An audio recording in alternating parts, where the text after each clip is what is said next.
তোরা শোন মনি, তোরা সে হয়ে ধরে আমার সাথে থাকিস, বুঝেছিস? এই গ্রামের কর্তা বলো আমি, এই গ্রাম চালাই বলো আমি, আমার কথাই সবাই চলে। এখন এই গ্রামে যদি অশাইলে কাজ বা কিছু হয় আমার জানাবি, আর কিছু হলি লোকজন আমার কাছে নিয়ে আসবে, আমি বিচার ঠিক মতন করে দেবো, বুঝেছিস? গ্রামে যদি কোনো অসুবিধা হয়, বুঝেছিস, তাহলে শুধু আমার খবর দিবি, আমি সব ঠিক করে দেবো, বুঝেছিস? আপনার কাছেই নিয়েছিলাম। হ্যাঁ, আমার কাছে নিয়ে আসবি, কোনো ঝামেলা চলবে না আমার এই গ্রামে। আপনি থাকলে গ্রামে আবার কিসের অসুবিধা হবে? আপনি থাকলে তো গ্রামে মারামারি কাটাকাটি হয় না। গ্রামে এই শহরের ভিতরে গ্রামটাই, আমাদের গ্রামটাই ভালো। তত ভালো হবে, আমি বিচার করি নে, দেখতে হবে না কি যা। দীর্ঘ 5 বছর ধরে তো আপনি এখানে কৃষি মডেল রয়েছেন। হ্যাঁ, আপনার বুঝতে বিচার হবে। সুষ্ঠু হয়। হ্যাঁ, আমার বিচার তো সুস্থ হবে। মোড়ল সাহেব আসসালামু আলাইকুম। ওয়ালাইকুম আসসালাম বাপ। এই দুপুরবেলা তোমাকে কি বাপ?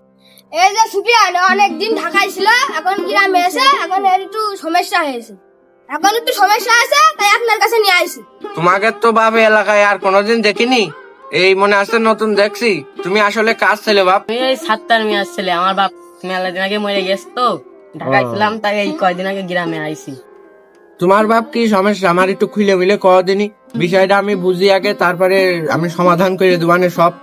আমি মেলা বছর ঢাকায় ছিলাম, ঢাকার থেকে 8 মাস করে বাড়ি টাকা পাঠাইছি। এখন সেই আমার বাপের জায়গা চাচারা বাড়ি গেড়েছে, সেই বাড়ি আমরা ঢুকতে দিচ্ছে না, চাচা ছেলে আমার বাড়িতে বের করে দিয়েছে। তোমার সাথে তো চালি বাপ বিরাট বড় একটা অন্যায় হয়েছে। তা তোমার চাচার নাম কি? আমার একটু কদিনে আমি বিষয়টা দেখছি। ওই যে ওই পাড়ায় চশমা পড়া প্রান্ত আছে না, হ্যাঁ, ও হ্যাঁ। আমার চাচা হয়, ও আমার বাড়িতে বের করে দিয়েছে। ওই চাচার একটা বাল পাকা ছেলে আছে, ও আমার বাড়িতে বের করে দিয়েছে, বলছে ওর নাকি ওর নিজের টাকা দিয়ে নাকি বাড়ি ঘর পেয়েছে।